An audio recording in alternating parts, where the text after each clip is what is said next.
নমস্কার বন্ধুরা, আজ আপনাদের সাথে শেয়ার করতে চলেছি একটি অন্যরকম অভিজ্ঞতা, যেখানে আমার গিয়েই মনে হয়েছিল এটি আমার অবশ্যই শেয়ার করা উচিত।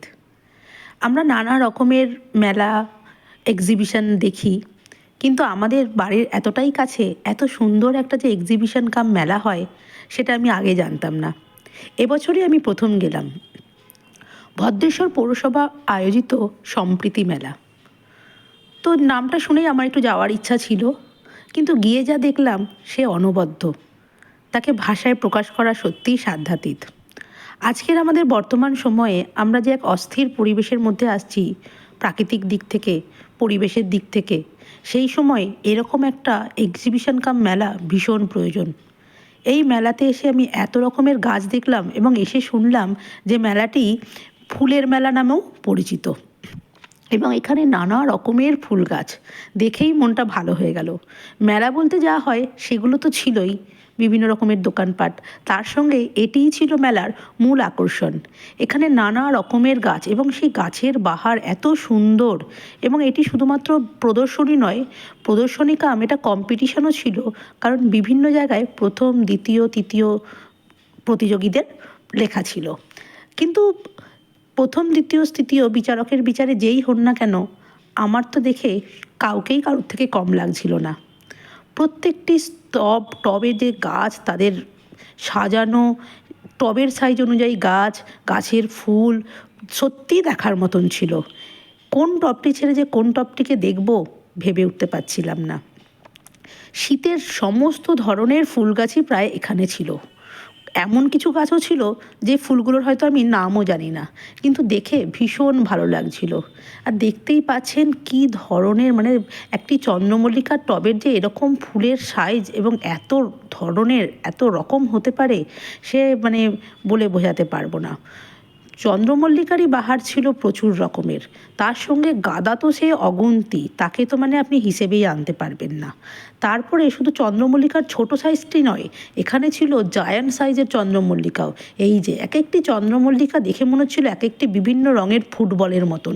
এবং এটিও একটি দুটি টব নয়, এটিও ছিল অনেকগুলি টব, পুরো লাইন দিয়ে সারি সারি সাজানো। এবং এখানেও বিভিন্ন জনের, এবং এখানে আরেকটি ব্যাপার, এই টবগুলি যারা এখানে মেলায় বা প্রদর্শনে অংশগ্রহণ করেছেন টবগুলি নিয়ে, তারা কিন্তু শুধুমাত্র এই ভদ্রেশ্বর এলাকার নন, তারা বিভিন্ন এলাকার। তাদের নিচে নাম এবং মোটামুটি স্থান, কোথা থেকে তারা এসেছেন লেখা ছিল, এবং সেগুলোও আমি দেখলাম। তারা যে শুধুমাত্র ভদ্রেশ্বর এলাকার লোক তা কিন্তু নন, তারাও বিভিন্ন দূর দূরান্ত থেকে তাদের এই গাছের ডালি নিয়ে এসে উপস্থিত হয়েছেন। এখানে ছিল পিটুনিয়ার বাহার, এবং সেগুলো নানা রঙের, এত সুন্দর কি আর বলি।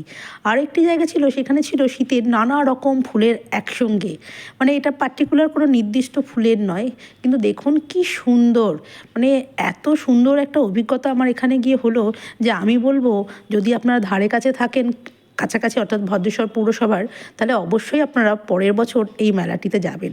এটি হয় জানুয়ারির প্রথম দিকটাতে।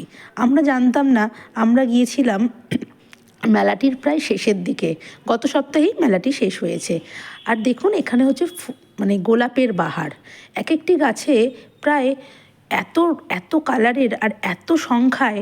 আর একটি গাছ ছিল সেটিতে তো প্রায় 100টিরও বেশি মনে হয় গোলাপ ছিল। ওই যে পাশে যেটা দেখছেন ডান দিকের হালকা গোলাপি রঙের ওই গাছটি, ওটির সংখ্যা ছিল মনে হয় সবচাইতে বেশি। তবে কয়েকদিন ধরে মেলাটি চলছিল তো অনেক ফুল ঝরেও গেছে অনেক গাছ থেকে, আবার নতুন কুড়িও এসেছে, তাই কোন গাছটিতে কখন যে কত ফুল ছিল সেটাও বলা একটু সমস্যার। কিন্তু এত এত সংখ্যায় ফুল ছিল কি আর বলি, আর সাইজ ফুলের সে আর বলার মতো নয়। একটি গাছের ফুলের মানে যেগুলো ছিল আপনার এই যে ডালিয়াগুলো, এই ডালিয়াগুলোর সাইজ ছিল তো মনে হয় আমার হাতের থেকেও অনেক বড়। একজন তো সেটা আবার টেস্ট করেও দেখছিলেন যে তার হাতের থেকে কত বড়, সেই দেখেই আমারও আইডিয়াটা এলো, সত্যি তো হাতের যে সাইজ আমাদের তার থেকেও বড় ছিল এগুলো। শুধুমাত্র এখানে কিন্তু ফুল নয়, ফলের গাছও ছিল, এবং সেগুলোও ছিল ভীষণ আকর্ষণীয়। দেখুন কত ছোট ছোট টবে কত রকমের ফল ফলেছে। এই যে কামরাঙা গাছটি, এর তো মানে পাতার অপেক্ষা মনে হচ্ছে কামরাঙার সংখ্যাই বেশি আছে। আর তার পাশে এখানে আরেকটি আমড়া গাছও রয়েছে, যে আমড়া গাছটিতে আপনি পাতা দেখতে পাবেন না, শুধুই দেখবেন আমড়া ঝুলছে। তো এগুলো যে কী আনন্দ দিচ্ছিল। আর একটা জিনিস আমার মনে হচ্ছিল যে এখানে এসে যে কেউ গাছ করার প্রতি যে ভালোবাসা, সেইটুকু অন্তত নিয়ে বাড়ি ফিরবেন। আমাদের এখন যা পরিবেশ দূষণের যে অবস্থা, তাতে আমাদের গাছ তো ভীষণ দরকার।